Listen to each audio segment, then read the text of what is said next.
Dalam Bapa dan Putra dan Roh Kudus. Amin. Allah yang penuh kasih, Engkau menunjuk kami sebagai anak-Mu. Kami bukan hanya ciptaan, tapi kami anak kesayangan-Mu yang Kau cintai, Kau sayangi. Seperti Engkau seorang ibu bagi kami. Terima kasih Tuhan. Kami tidak Kau telantarkan, tapi Kau jaga, Kau pelihara. Kau penuhi segala kebutuhan dasar kami dan hidup keselamatan bagi kami. Terpujilah nama-Mu dan sepanjang segala masa. Amin.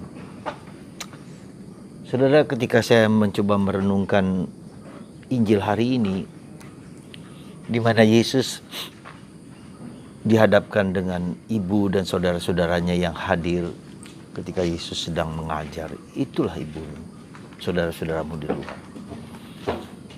Tapi Yesus mengatakan, saudaraku, ibuku, saudariku adalah mereka yang melakukan kehendak Allah. Saudara, bukan hanya hubungan darah yang membuat kita bersatu. Bahkan seringkali hubungan darah itulah yang membuat kita pecah. Yang membuat kita terpuruk, membuat kita marah, kecewa. Mungkin karena warisan, mungkin karena harta, mungkin karena kebencian. Saudara, Yesus memberikan nilai lain, memberikan suatu gambaran lain, memberikan suatu makna lain dari aspek persaudaraan. Aspek cinta kasih, aspek relasi. Dan lebih daripada itu, Tuhan mengatakan kita adalah anak-anak Allah. Allah adalah seperti bapak, seperti ibu yang care dengan kita. Yang peduli dengan kita, yang menghargai kita, yang mencintai kita dan menerima kita abadi. Kita adalah anak Allah. Begitu dekatnya sebutan itu. Begitu mesranya sebutan itu. Aku adalah anak Allah. Dan kalian adalah saudara-saudaraku. Karena kita semua ada anak Allah. Dan kita adalah saudara-saudara. Asalkan kita mau menjalankan kehendak Allah. Maka bisa dibayangkan dan bisa dimengerti dalam kisah para rasul. Kita komunitas awali ya hidup sebagai saudara, mereka menjual harta miliknya, tinggal bersama saudara. Kami berbeda entah karena orang Batak, orang Jawa, orang Flores, orang Papua, orang siapa, tapi kita saudara. Tidak ada gereja Katolik khusus Batak, tidak ada gereja Katolik khusus orang Jawa, orang Flores, orang Papua dan suku-suku lain, tapi satu. Kita adalah satu, Katolik, universal Katolik.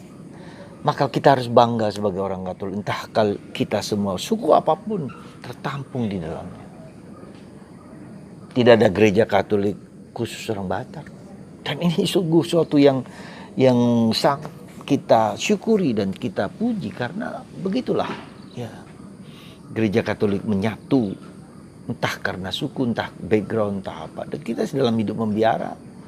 Ya, berbeda suku, berbeda latar belakang, tapi kita satu, tinggal dalam komunitas, kebersamaan, persaudaraan.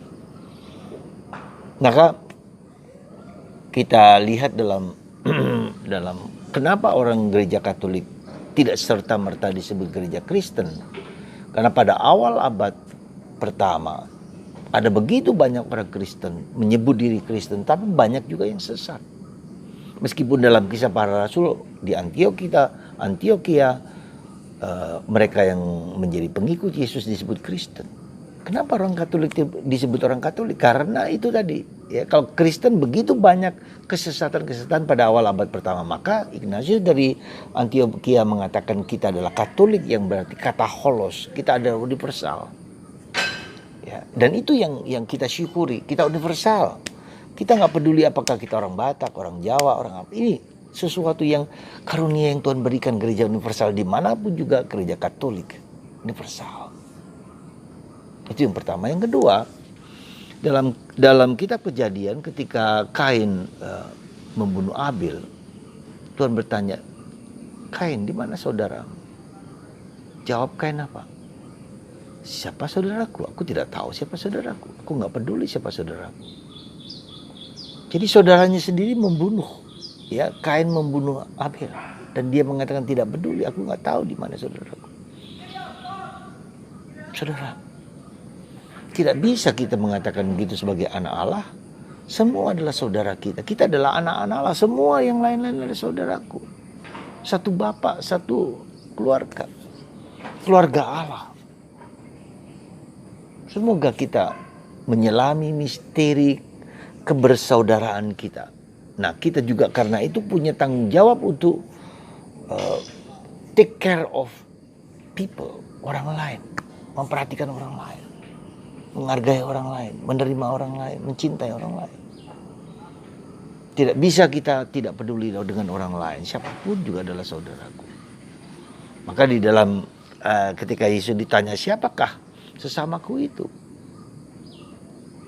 orang Lewi pergi ketika melihat orang yang terkapar karena karena